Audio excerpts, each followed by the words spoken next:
నమస్కారం. ఏకే ఎడ్యు ఫ్యూజన్ ఛానల్కి స్వాగతం. ఈరోజు మనం ఏపీ ట్రిపుల్ ఐటీ అదేనండి ఆర్జీకేటీ 2026 ఆన్లైన్ అప్లికేషన్ ప్రాసెస్ని ఎలాంటి తప్పులు లేకుండా ఎలా సబ్మిట్ చేయాలో చాలా క్లియర్గా తెలుసుకోబోతున్నాం. ఈ యానిమేటెడ్ ఎక్స్ప్లెయినర్ ద్వారా స్టెప్ బై స్టెప్ ప్రాసెస్ని మీకు ఈజీగా అర్థమయ్యేలా చూపిస్తాను. సో ఇక ఏమాత్రం లేట్ చేయకుండా ఈ ప్రాసెస్లోకి వెళ్ళిపోదాం. సరే, ముందుగా మనం ఈ ప్రయాణంలో ఏమేం చూడబోతున్నామో ఒక్కసారి షార్ట్గా చూద్దాం. ముఖ్యమైన తేదీలు, రిజిస్ట్రేషన్, ఫీజు చెల్లింపు, application details, certificates upload and final submit. ఎక్కడా ఎలాంటి గందరగోళం లేకుండా ఉండడానికి ఇదొక సింపుల్ రోడ్ మ్యాప్ అన్నమాట. నెక్స్ట్కి వెళ్దాం. ఓకే, మొదటి సెక్షన్ ముఖ్యమైన తేదీలు మరియు ఫీజులు. అసలు ఆన్లైన్ పోర్టల్ ఓపెన్ చేసే ముందు ఈ టైమ్లైన్ని మీ క్యాలెండర్లో మార్క్ చేసుకోవడం చాలా ముఖ్యం సుమా. అప్లికేషన్ ఎప్పుడు పడితే అప్పుడు పెట్టడానికి కుదరదు కదా. ఆన్లైన్ అప్లికేషన్ విండో మే 1వ తేదీన కరెక్ట్గా ఓపెన్ అవుతుంది. అలాగే మే 30వ తేదీతో క్లోజ్ అయిపోతుంది.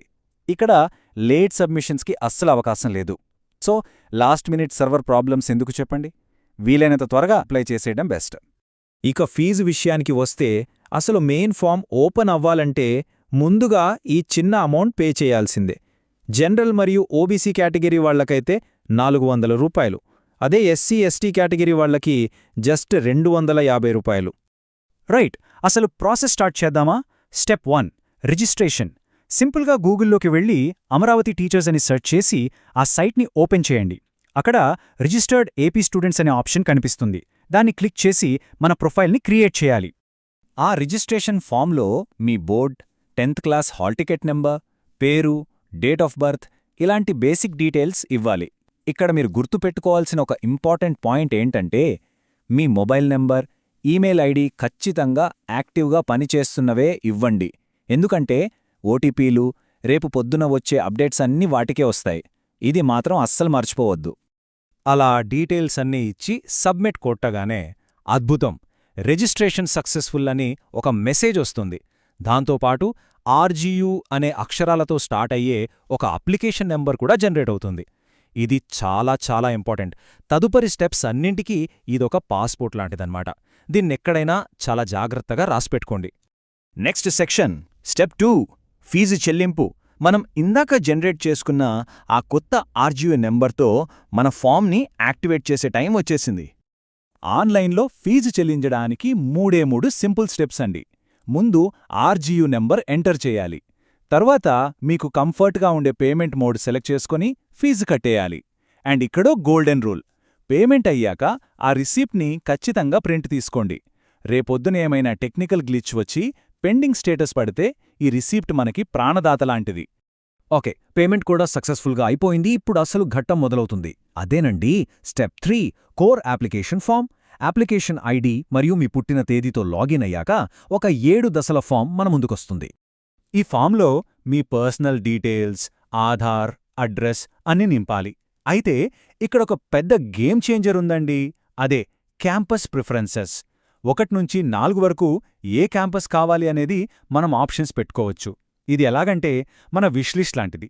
ఫస్ట్ చాయిస్లో సీట్ రాకపోతేనే సెకండ్ దానికి వెళ్తారు. సో కొంచెం వ్యూహాత్మకంగా ఆలోచించి ఈ ఆప్షన్స్ ఇచ్చుకోండి. ఇక స్పెషల్ కేటగిరీల విషయానికొస్తే అంటే ఎన్సీసీ, స్పోర్ట్స్, స్కౌట్స్ లేదా ఫిజికలీ హ్యాండిక్యాప్డ్, సీఏపీ లాంటివి ఉన్నవాళ్లు కాస్త ఎలర్ట్గా ఉండాలి. ఫామ్లో ఎస్ అని పెట్టగానే సరిపోదు. దానికి సంబంధించిన ఆధారాలు ఖచ్చితంగా అప్లోడ్ చేయాలి.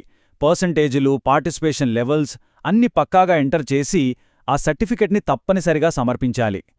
అలాగే ఎడ్యుకేషనల్ హిస్టరీ కూడా చాలా చాలా ముఖ్యం. 4వ తరగతి నుంచి 10వ తరగతి వరకు ఎక్కడ చదివారు అనేది క్లియర్గా ఇవ్వాలి. మీ స్కూల్ రూరల్ ఏరియాలో ఉందా, అర్బన్లో ఉందా, జిల్లా పరిషత్ స్కూలా లేక ప్రైవేట్ స్కూలా?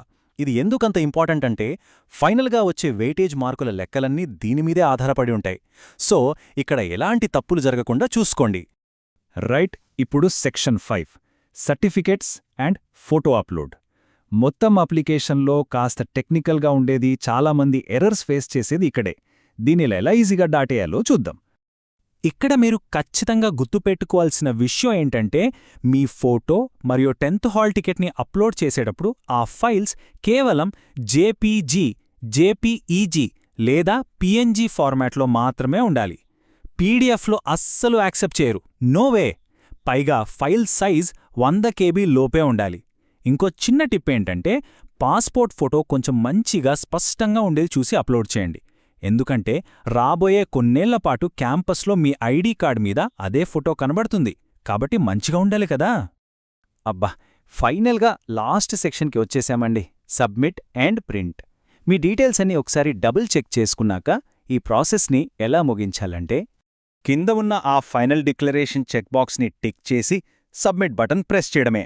వెంటనే మీకు అప్లికేషన్ అప్డేటెడ్ సక్సెస్ఫుల్లీ అని స్క్రీన్ మీద ఒక పాపప్ వస్తుంది. కానీ ఆగండి, పని ఇంకా అయిపోలేదు. వెంటనే డౌన్లోడ్ అప్లికేషన్ పైన క్లిక్ చేసి ఆ పూర్తి ఫామ్ని PDF రూపంలో సేవ్ చేసుకుని ఖచ్చితంగా ప్రింట్ తీసుకోండి. ఏకే ఎడ్యుఫ్యూజన్ తీసుకొచ్చిన ఈ యానిమేటెడ్ ఎక్స్ప్లెయినర్ మీకు ఈ మొత్తం ప్రాసెస్ని ఈజీ చేసిందని ఆశిస్తున్నాం. ఆలోచించండి, మనం నింపే ఈ ఒక చిన్న అప్లికేషన్ ఫామ్ మన ఫ్యూచర్ని అద్భుతంగా మార్చే ఒక గొప్ప స్టెప్ కావచ్చు కదా. సో మీ డాక్యుమెంట్స్ అన్నీ రెడీగా ఉన్నాయని నిర్ధారించుకుని కాన్ఫిడెంట్గా అప్లై చేయండి. మీకు అంతా మంచి జరగాలని కోరుకుంటూ సెలవు.